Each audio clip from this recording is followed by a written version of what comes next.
Voilà, avant de laisser la place à mon frère Thierry, je vais demander à Étienne de préparer la petite vidéo qui va vous présenter donc ce travail, ce ministère auprès des parlementaires.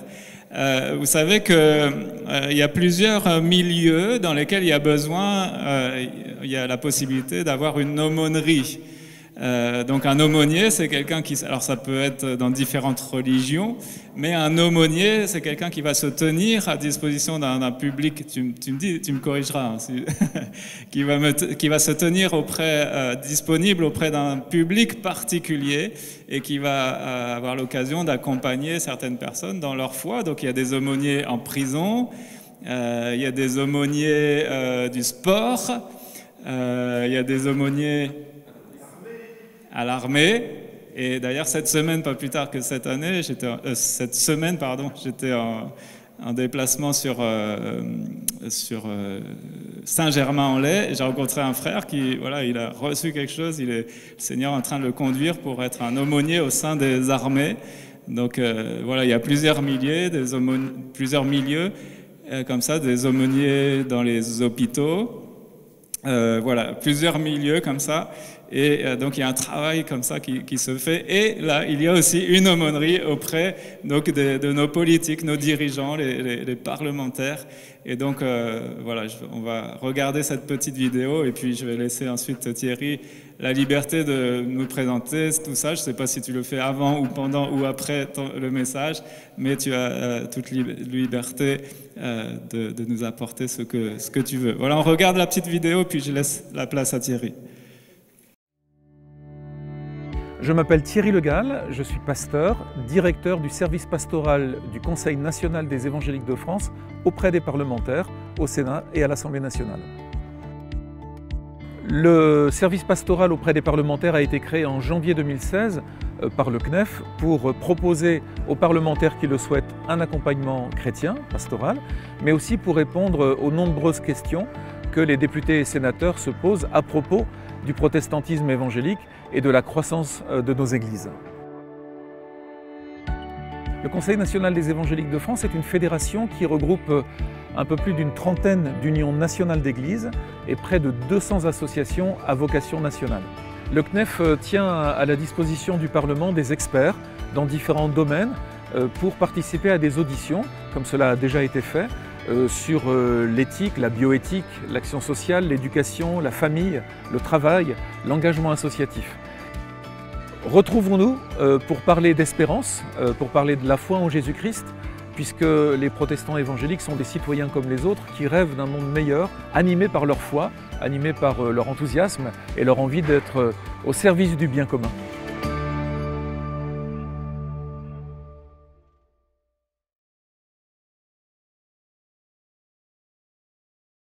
Heureux d'être parmi vous ce matin. Voilà. Depuis le temps que j'entendais parler de votre nouvelle église, et maintenant nos yeux la voient, félicitations. Elle a 3 avantages. Elle est très bien située, au bon endroit, elle est belle et surtout elle est remplie de personnes qui sont elles-mêmes remplies de l'Esprit Saint. Bravo. J'ai les salutations fraternelles de l'église évangélique de Lannion à vous transmettre dans les Côtes d'Armor. Et pour une fois, j'ai pu venir avec la meilleure moitié de moi-même, qui s'appelle Sylvie, qui va être obligée de se lever pour que vous voyez quelle est la meilleure moitié de moi-même. Voilà. Alors nous avons eu la joie de servir le Seigneur ici en Seine-Maritime. Il y a une vingtaine d'années, nous avons commencé à Saint-Saëns, secteur de Saint-Saëns, Neuchâtel-en-Pré, Dieppe. Ensuite, nous sommes allés sur l'agglomération havraise, sur Bolbec. Et après, nous sommes retournés en Bretagne avant que le Conseil national des évangéliques de France, qui s'est créé en juin 2010, nous demande de le rejoindre. Et vous connaissez peut-être le CNEF, je pense que Franck vous en parle de temps en temps. C'est cette fédération qui regroupe aujourd'hui 70% des églises protestantes évangéliques en France et la plupart des grandes associations que vous connaissez. Et pour ma part, donc depuis 2016, je suis dans ce ministère qui me permet, même en habitant en Bretagne, de prendre le TGV et d'arriver à Paris, d'être à 9h le matin à Paris et d'être du mardi au jeudi à Paris pour rencontrer les sénateurs et les députés au Sénat et à l'Assemblée nationale. Et par la grâce de Dieu, ça se passe bien. Les députés de tous bords me reçoivent Alors il y a une nouvelle coalition à l'Assemblée nationale qui ne m'a pas encore reçu, parce qu'ils ont des idées très très très éloignées de ceux du christianisme, mais les rendez-vous sont bénis et Dieu ouvre les cœurs.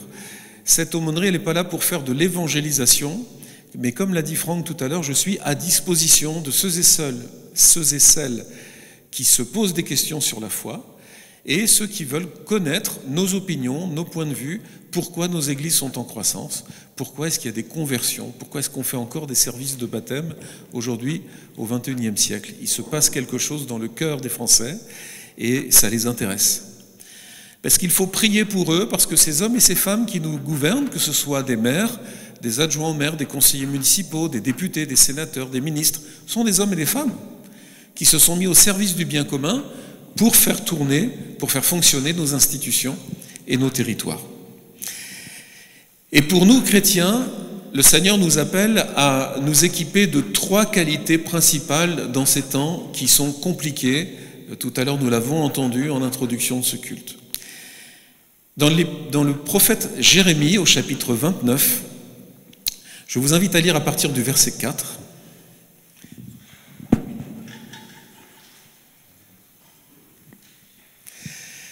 Ce que nous allons lire est une parole qui a été donnée à Dieu par la bouche de son prophète à un peuple qui est le peuple de Dieu et qui, à cause de sa désobéissance, a été déporté. Et avant de vous parler de l'histoire de la déportation, je voulais saluer Alain et Joël qui nous sont venus de Bolbec ce matin, avec lesquels j'ai eu le plaisir de collaborer. Alain est ancien dans l'Église depuis le XXe siècle. Et Joël le soutient dans son travail et on a eu beaucoup de joie à travailler ensemble. Donc, le peuple de Dieu, imaginez ce que vivent les Ukrainiens en ce moment. Dans certaines régions, ils ont été obligés de fuir, ils ont tout perdu, on a bombardé leurs maisons, ils n'ont plus de champs, plus de maisons, plus de voitures, plus de meubles, rien. Et ils sont déportés, réfugiés dans un pays, et là, en l'occurrence, ils étaient déportés. Et voici ce que dit l'Éternel, le Maître de l'univers, le Dieu d'Israël, à tous les exilés que j'ai emmenés de Jérusalem à Babylone: construisez des maisons, habitez-les, plantez des jardins et mangez-en les fruits. Mariez-vous, ayez des fils et des filles, donnez des femmes en mariage à vos fils et des maris à vos filles pour qu'elles mettent au monde des fils et des filles. Augmentez en nombre là où vous êtes et ne diminuez pas. Recherchez le bien de la ville où je vous ai exilé et intercédez auprès de l'Éternel en sa faveur, parce que votre propre bien-être est lié au sien. Et qu'est-ce que nous dit Dieu dans ce texte? Il nous dit, bien écoutez, même quand tout va mal, quand vous auriez toutes les raisons d'être déprimé, d'être découragé, regardez à moi et reconstruisez ce qui a été démoli. Reprenez espoir, mettez-vous au travail, retroussez les manches, parce qu'en moi, il y a toujours une solution. Je fais attention parce que ça... Voilà, la marée monte. Merci. Alors, en France, actuellement, et en Europe, nous pouvons aussi dire que le contexte est difficile. Beaucoup de Français sont inquiets. Le changement climatique est en train de bouleverser les conditions de vie sur la planète. Vous avez vu que même en Bretagne, nous sommes encore en sécheresse. Les précautions demandées par les préfectures n'ont pas encore été levées. L'impact de la guerre en Ukraine se ressent sur le coût de la vie, sur l'énergie, sur le chauffage. Nous avons peur du lendemain pour notre avenir, pour peut-être même les conditions de vie dans certaines régions de la planète. Et puis pour nous les chrétiens, la loi séparatisme qui a été votée il y a plusieurs mois a transformé la laïcité, c'est-à-dire le regard qu'a l'État sur les religions, faisant peser sur nous maintenant un certain nombre de contrôles supplémentaires, administratifs, financiers, et même des contrôles de ce qui est prêché à l'intérieur des lieux de culte, au nom de la sécurité intérieure du pays. Et pourtant, les chrétiens sont enseignés depuis des siècles et informés de ce qui doit arriver, et ça semble nous étonner. Mais si vous êtes des lecteurs habituels et des lectrices habituelles de la Bible, vous savez que le Seigneur nous avait prévenus. Ça ne nous tombe pas dessus comme ça d'un seul coup. « Oh Seigneur, une épreuve. Oh Seigneur, des cataclysmes. Oh Seigneur, un Covid. » Mais le Seigneur nous avait prévenus. Matthieu, chapitre 24, verset 3. Jésus s'assit sur le mont des Oliviers et les disciples vinrent en privé lui poser cette question. Ils avaient de la chance, hein, ils avaient un entretien personnalisé avec Jésus. « Dis-nous, quand cela arrivera-t-il et quel sera le signe de ton retour et de la fin du monde ?» Jésus leur répondit, « Faites bien attention que personne ne vous égare. En effet, beaucoup viendront sous mon nom et diront, c'est moi qui suis le Messie, et ils tromperont beaucoup de gens. Vous entendrez parler de guerre et de menaces de guerre. Ne vous laissez pas effrayer, car il faut que ces choses arrivent. Cependant, ce ne sera pas encore la fin. Une nation se dressera contre une nation et un royaume contre un autre royaume. Il y aura en divers endroits des famines, des pestes, des Covid et des tremblements de terre. Tout cela sera le commencement des douleurs, mais le Seigneur nous dit « Courage !» Non, là, je vous ai déprimé. On est un peu dans le contexte du prophète Jérémie. Hein. Les nouvelles sont mauvaises, Jésus nous prévient, ça va être compliqué, mais il nous dit « Je serai avec vous tous les jours, jusqu'à la fin du monde ». Et la France dans laquelle Jésus nous demande d'être ses disciples est déchristianisée et elle est sécularisée. C'est-à-dire qu'il y a un écart de plus en plus grand entre toute la population et ceux qui pratiquent leur foi. Cela ne veut pas dire que les Français ne croient plus en rien. Le christianisme n'est pas mort, mais il se vit autrement. Les repères de la Bible dans notre société s'effacent. On veut déconstruire tout l'héritage chrétien de notre Europe et de notre pays, mais vous pouvez enlever le christianisme sans rien mettre à la place, alors vous aurez le chaos. Parce que le christianisme a structuré nos sociétés et a façonné nos civilisations, qu'on le veuille ou pas. Bien sûr, le protestantisme n'est pas parfait, le catholicisme non plus, l'orthodoxie non plus, on est bien d'accord. Mais si vous enlevez l'espérance qui est en Jésus-Christ et qui apporte toutes les réponses aux questions existentielles, vous connaissez les 3 questions fondamentales de tout être humain, à partir du moment où notre cerveau commence à fonctionner, normalement vers 6-7 ans, on dit « Papa, qu'est-ce que je fais là? Pourquoi je suis sur Terre? D'où je viens ?» Alors là, en général, c'est les papas qui s'y collent. « Tiens, chérie, va dire comment on fait les bébés à qui il a demandé. » Après, qu'est-ce que je fais sur la Terre?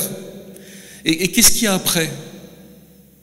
Eh bien, le Christ est venu nous révéler l'amour de Dieu pour nous et nous donner le plan de l'humanité pour chacun de nous. Et ces questions-là, eh bien, encore aujourd'hui, il y a des milliards d'hommes et de femmes qui se les posent. Et la réponse est dans le Christ. La réponse est dans la Bible. Et continuer à être disciple de Jésus-Christ au XXIe siècle est une mission importante parce qu'elle nous amène à continuer à transmettre cette espérance et cet avenir qui sont dans la Bible. Et pourtant, ce n'est pas simple. Et pourtant, le Seigneur nous demande du courage et l'Esprit Saint est là pour nous équiper. Il ne nous a pas dit « ce sera facile, vous allez voir, vous allez être riche, jamais malade, jamais au chômage, vous aurez des belles maisons et des voitures de luxe qui ne polluent pas. » Et ma femme qui est ici, je la cite, je suis content qu'elle soit là, elle ne peut pas toujours m'accompagner, elle dit souvent que la foi ne rend pas les choses faciles, elle les rend possibles. Elle est bien, hein? Ça fait 37 ans qu'on est mariés, je crois que je vais rester marié. 38, oh bah ça y est, j'ai oublié un an. Si le Seigneur veut nous équiper, ça n'est pas pour faire de nous des chrétiens gavés de dons spirituels, pour dire « Ah, regardez, moi, tous les dons que le Seigneur m'a donnés, je suis un super bishop, une super prophétesse. » Non, ça c'est de l'orgueil. Si le Seigneur nous donne des dons, nous équipe, nous qualifie, c'est pour l'édification de l'Église, pour gagner des âmes, et c'est pour la gloire de son nom. C'est tout. Avoir le sentiment d'être parfois à contre-courant de pensée en France nous amène à nous auto-censurer. Vous savez, on se dit « Oh, mais à cause de la laïcité, on ne peut pas parler de la foi, alors j'en parle pas, ou j'en parle plus. » Ou j'ai été découragé parce que peut-être que je me suis trompé dans la manière de le faire, ou je me suis pris des remarques qui m'ont contrarié, qui m'ont découragé, alors j'ai arrêté. Mais mes frères et sœurs, qui va annoncer la bonne nouvelle si nous nous taisons? Qui va annoncer la bonne nouvelle si nous nous enfermons dans des terriers pour ne plus rien dire, pour ne plus être visibles? C'est pour ça que le Seigneur nous demande du courage, mais il nous demande aussi de la sagesse. Parce que parler de Christ dans une France laïque ne se fait pas n'importe comment. Vous avez remarqué? On peut parler de Dieu, ça va à peu près. Mais alors quand on commence à parler de Jésus, le Christ, Fils de Dieu, vous sentez que ce nom-là a une puissance nucléaire impressionnante. Pourquoi? C'est normal, la Bible nous l'a dit, c'est le nom du Sauveur de l'humanité. Il n'y a pas de nom qui ait été élevé au-dessus de tout autre nom. Et cette laïcité dans ce pays laïque dans lequel nous vivons est une bonne chose. Pourquoi? Parce que la laïcité, ce n'est pas une religion, ce n'est pas une opinion, mais c'est la liberté d'en avoir une. Ça, c'est important de savoir ce que c'est la laïcité. La laïcité, ce n'est pas une conviction, mais c'est le principe qui autorise d'avoir toutes les convictions que l'on veut. La seule limite, c'est le trouble à l'ordre public et de ne pas en parler pendant les heures de travail. Donc ça nous laisse quand même un grand champ pour travailler. Donc il faut rester vigilant sur le risque qui existe en France qu'au nom de la sécurité intérieure et de la lutte contre un islam radical et un islam politique, on nous dise « non, il ne faut plus d'expression de la foi dans l'espace public ». Mais nous, ça nous pose question, parce que le Seigneur, avant de nous remonter au ciel, il nous a dit « je vous donne une liste de courses là à faire. Voilà, allez par tout le monde et faites de toutes les nations des disciples en les baptisant au nom du Père, du Fils et du Saint-Esprit. » Et on est tous d'accord pour dire « Amen ». Mais la mission, elle est encore là. Si cette église elle a été construite en son temps, c'est aussi pour accomplir cette mission. Si vous l'avez achetée, que vous l'avez rénovée, c'est pour continuer à accomplir cette mission. Il nous faut donc être très vigilants pour tous ceux qui voudraient, au nom d'une idéologie, quelle qu'elle soit, interdire l'expression de la foi dans l'espace public. Parce que tous autant que nous sommes ici ce matin, nous avons tous entendu parler de Jésus par la bouche de quelqu'un d'autre. Un jour, quelqu'un, un parent, un ami, un voisin, un collègue de travail, un moniteur de club biblique, un pasteur, sa femme, nous a parlé de l'amour de Jésus, et il y a un moment où nous avons répondu à cette proposition. Et donc le défi aujourd'hui pour les chrétiens du XXIe siècle, c'est qu'il y a encore des témoins qui osent ouvrir la bouche avec sagesse pour transmettre ce message de vie qui sauve, qui guérit et qui délivre. Dans l'épître de Jacques, au chapitre 1er, au verset 2, si vous avez vos Bibles, vous me faites plaisir, vous êtes une église qui a encore des Bibles. Jacques, chapitre 1er, verset 2.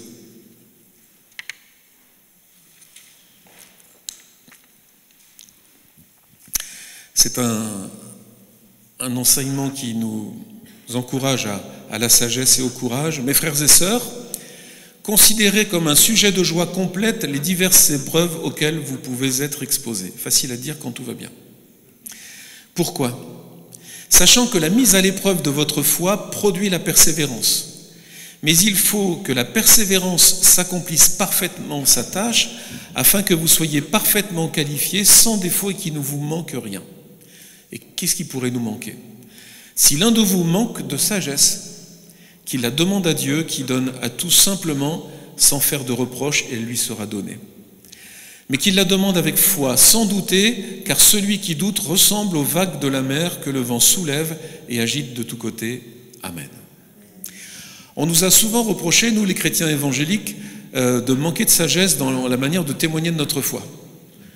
Parce que quelquefois, nous avons témoigné de notre foi dans l'espace public, de manière qui n'était peut-être pas toujours adaptée, qui n'était peut-être pas toujours pertinente d'un point de vue culturel.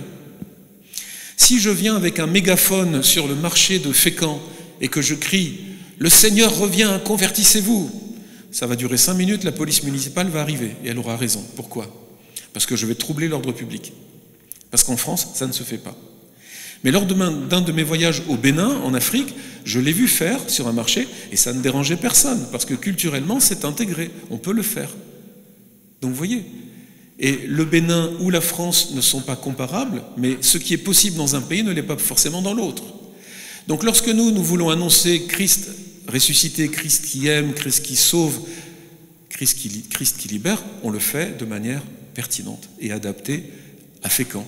Et la manière dont je vais parler de ma foi ici à Fécamp sera différente de la manière dont je vais le faire à Strasbourg, ou à Marseille, ou à Rennes. Mais il ne faut pas nous arrêter parce que nous pensons que cette laïcité nous empêche de le faire. il faut poursuivre l'annonce de l'Évangile, sinon comment nos contemporains entendront-ils parler du message du salut? Alors le Seigneur nous a un jour interpellés, mon épouse et moi, il y a 10 ans, dans un contexte particulier, et j'en parle dans mon livre « Un avenir, une espérance », et nous a demandé d'orienter notre ministère auprès de ces parlementaires. C'est un endroit où il n'y avait pas de service d'aumônerie qui était proposé, il n'y avait pas de service pastoral, et on s'est dit, mais pourquoi là? Et pourquoi pas quelqu'un d'autre, Seigneur? Non, non, c'est toi. Bon, d'accord. Et le premier rendez-vous que j'ai eu, un des premiers rendez-vous que j'ai eu avec une députée, j'y allais sur la pointe des pieds, et cette députée me reçoit, et je commence à lui parler du Seigneur, de la foi, de nos églises. Et à un moment, elle me dit, « Oh, je vous arrête, monsieur le pasteur », elle lève sa main comme ça, je dis, « Oh, qu'est-ce que ça va s'arrêter là ?» Et elle ouvre son tiroir, et elle sort une Bible. Mais elle me dit, « Mais moi j'ai ma Bible, et je lis ma Bible. Donc vous savez, on se comprend. Et je prie. » Et là, c'était il y a 6 ans, vous connaissez l'expression « tomber de l'armoire » ? Ah, vous dites « Ah, ça existe !» Ah, ça existe, des députés, des sénateurs chrétiens qui ont une relation personnelle avec Christ. Oui, ça existe, et heureusement, et il y en a beaucoup. Simplement, ils ne l'expriment pas dans le cadre de leur mission professionnelle, parce que ça concerne leur vie privée, mais la présence de Dieu dans leur vie les enrichit. Alors par contre, dès qu'un homme ou une femme politique qui est chrétien ou chrétienne commence à exprimer une racine de sa foi, on lui dit « Ah non, taisez-vous au nom de la laïcité, il ne faut pas parler de votre foi. » Et là, il y a une vraie question qui se pose entre 2 mots savants, un qui s'appelle le relativisme et d'autre le pluralisme. Qu'est-ce que ça veut dire? Ça veut dire que le relativisme, c'est de dire « Oh, ben de toute façon, toutes les opinions se valent. » Que vous soyez musulman, bouddhiste, témoin de Jéhovah, chrétien, catholique, chrétien protestant, tout se va, donc arrêtez de dire que Jésus est le chemin, la vérité et la vie, et nul ne vient au Père que par lui. Non, tout se valent. Et on ne peut pas, nous, le vivre. On veut le respecter. On veut respecter ceux qui pensent différemment. Mais si le relativisme devient une loi, alors à ce moment-là, je ne peux plus dire que Jésus est le chemin, la vérité et la vie, puisqu'on m'interdit de dire qu'il y a une vérité et un chemin, un seul. Donc, nous devons, nous, les protestants évangéliques, encourager le pluralisme. Le pluralisme, ça veut dire qu'une société française en bonne santé, c'est une société dans laquelle on peut partager ses opinions, même si on n'est pas d'accord, et on s'engage à respecter celui qui ne croit pas comme nous. Mais on s'engage aussi à écouter celui qui veut me partager une opinion qui est différente de la mienne, sans se taper dessus. Et moi, je vous dis ça, on habite en Bretagne. Vous connaissez Astérix? Vous avez déjà lu des albums d'Astérix? Vous avez vu comment commencent les aventures d'Astérix? C'est des batailles de poissons, en général. Parce que il y en a un qui est susceptible, qui dit oh, « il n'est pas très frais, ton poisson. » « Ah bon, il n'est pas fait, mon poisson ?» Je ne sais pas si on est latin, celte, sanguin, mais en même temps, on est d'accord pour dire oui, il faut que toutes les expressions s'expriment. Et puis quand quelqu'un n'est pas d'accord avec nous, quelquefois, surtout quand il s'agit de politique ou de football, on est prêt à remonter les manches, tomber la veste et puis dire viens, on va discuter. Or, le Seigneur nous demande d'être des artisans de paix et de le faire avec sagesse. Donc c'est pour ça qu'il est important qu'en France, nous puissions entretenir ce pluralisme qui nous permet, au milieu des autres, qui pensent différemment, de pouvoir continuer à dire que Jésus est le chemin, la vérité et la vie, et que nul ne vient à Dieu le Père que par lui. C'est dans l'évangile de Jean, chapitre 14. Alors je vais vous citer un intellectuel qui s'appelle Arthur Schopenhauer. Oula, pasteur, qu'est-ce que vous dites là? On est dans une église évangélique ici. Il a dit quelque chose auquel j'adhère. Il dit la friction intellectuelle que crée le débat, la friction, on n'est pas d'accord, on se frite, on se frictionne, qu'est le débat, crée les conditions d'un profit mutuel aux esprits qu'ils confrontent, leur permettant de rectifier leurs propres pensées et d'ouvrir des perspectives nouvelles.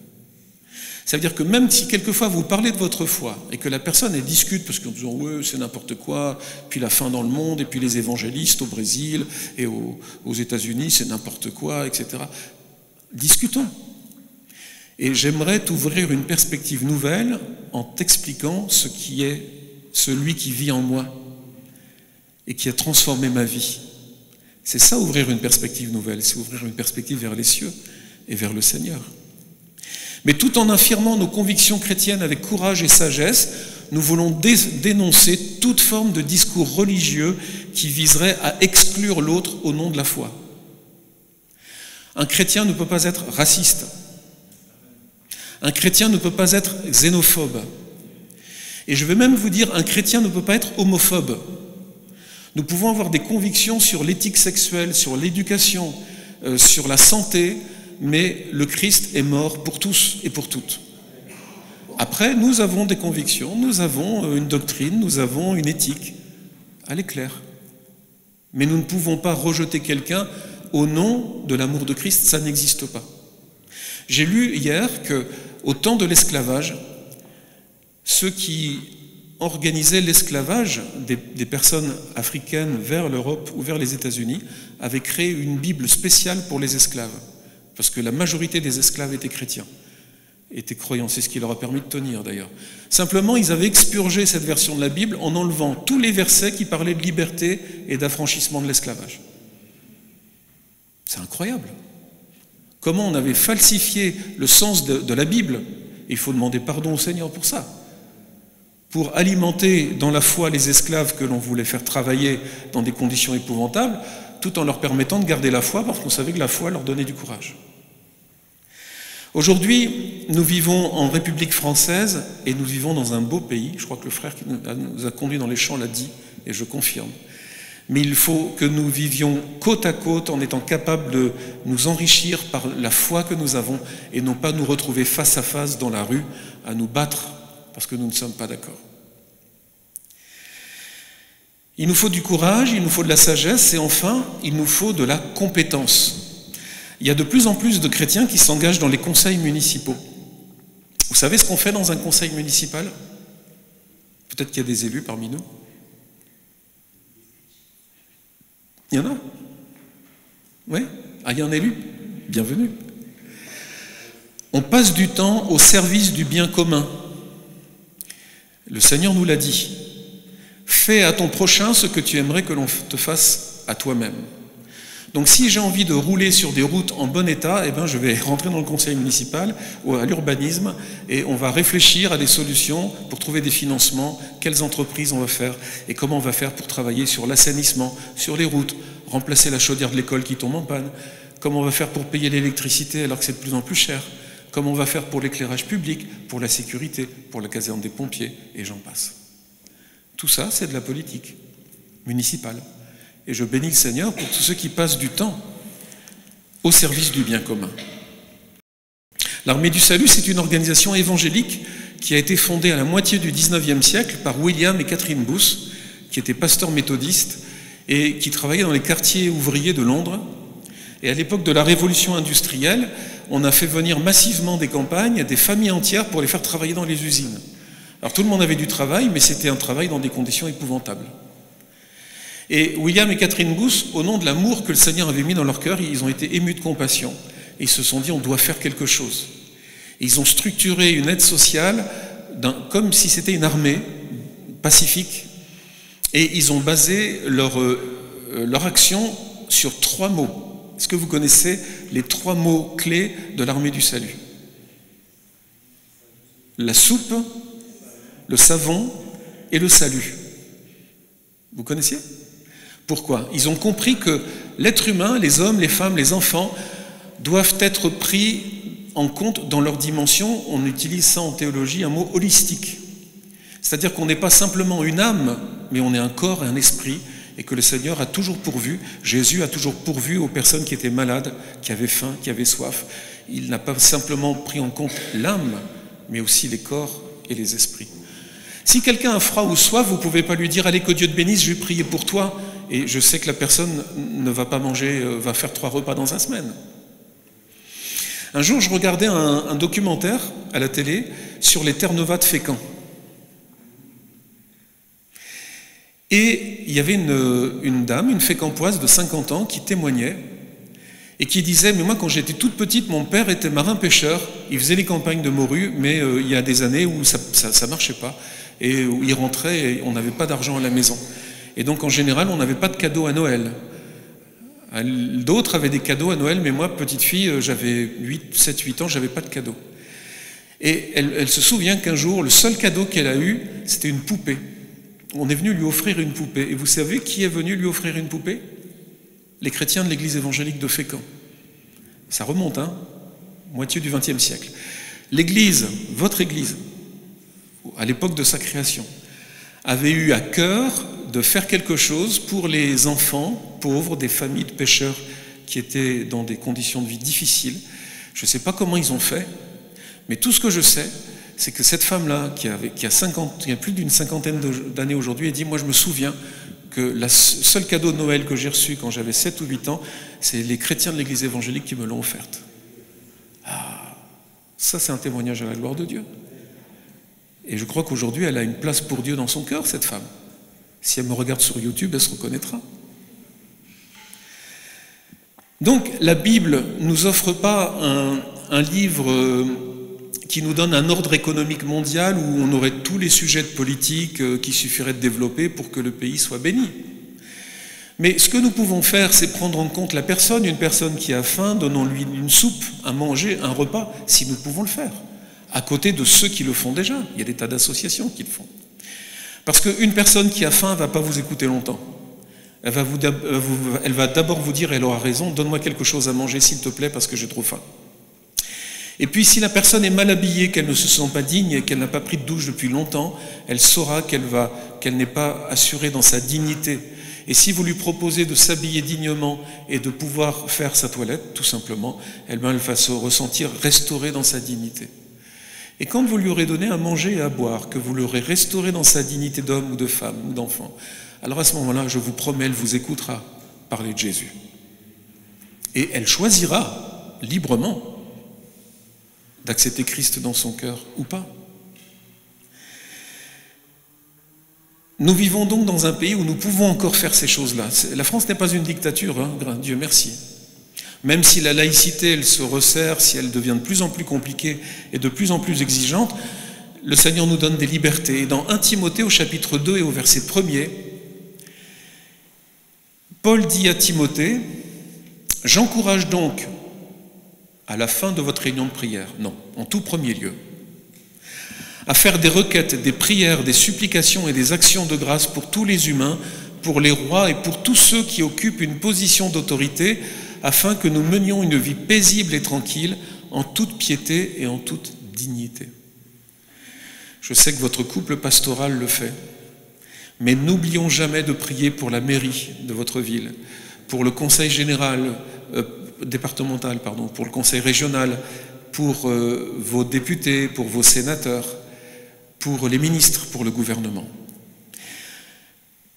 Parce que nous voulons soutenir et prier pour que la démocratie, qui est le moins pire des systèmes humains, nous permette de vivre librement notre foi, d'implanter ou de restaurer des églises et de continuer à annoncer Christ.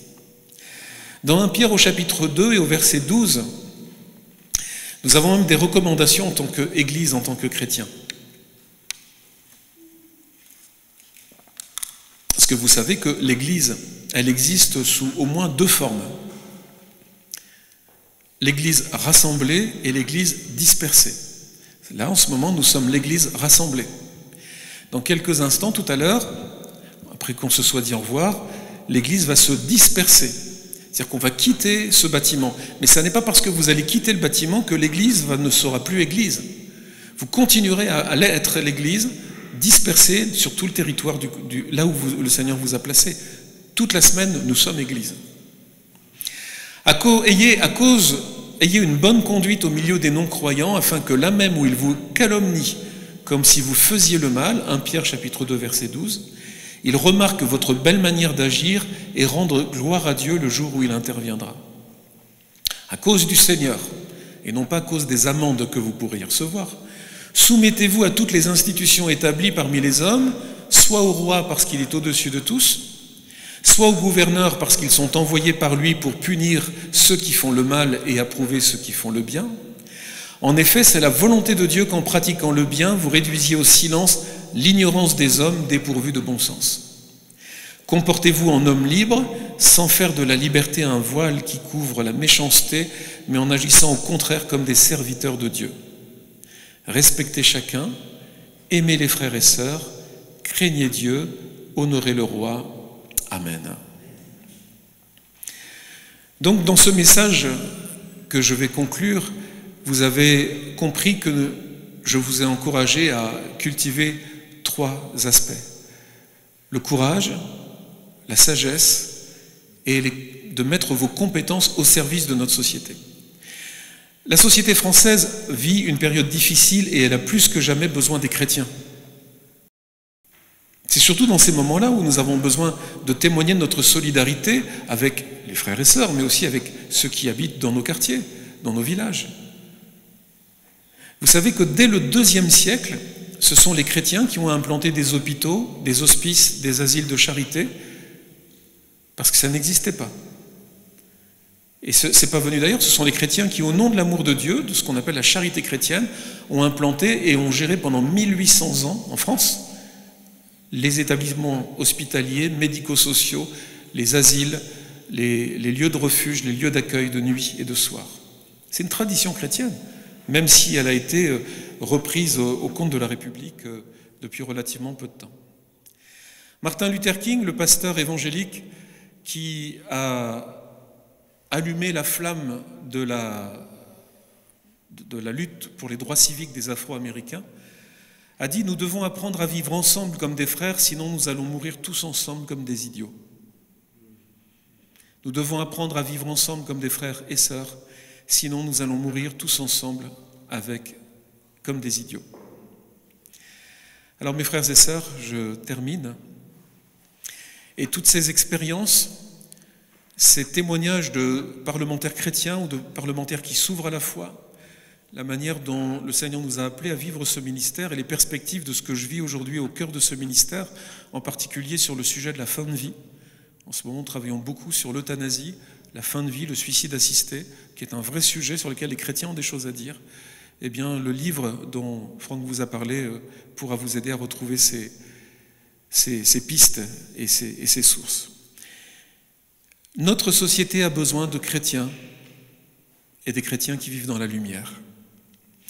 Vivons notre foi avec courage, témoignons de Jésus-Christ avec sagesse et apportons nos compétences à la société qui a besoin des chrétiens.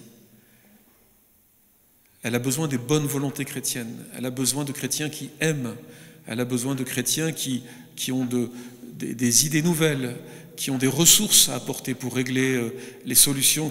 Vous savez, n'attendez pas que l'État règle tout, il ne peut pas. Il ne peut pas. Ce n'est pas sa vocation. N'attendez pas que la mairie règle tout, elle ne peut pas. Merci Seigneur pour tout ce que les pouvoirs publics font. N'attendez pas que la CAF règle tout, elle ne peut pas tout régler. Nous vivons une période où nous avons j'aime pas ce mot-là, mais une opportunité, un boulevard pour que les chrétiens puissent à nouveau se réengager dans la solidarité sous toutes ses formes. C'est à vous de trouver avec votre équipe pastorale, avec l'équipe des anciens, comment le faire, avec les moyens que vous avez. Et si vous n'avez pas les moyens, allez chercher, frapper à la porte des entreprises qui peuvent peut-être vous aider dans ce domaine. Mais surtout, soyez la lumière du monde ici à Fécamp et dans la région, pour la gloire de Dieu. Amen. Voulez-vous que nous prions ?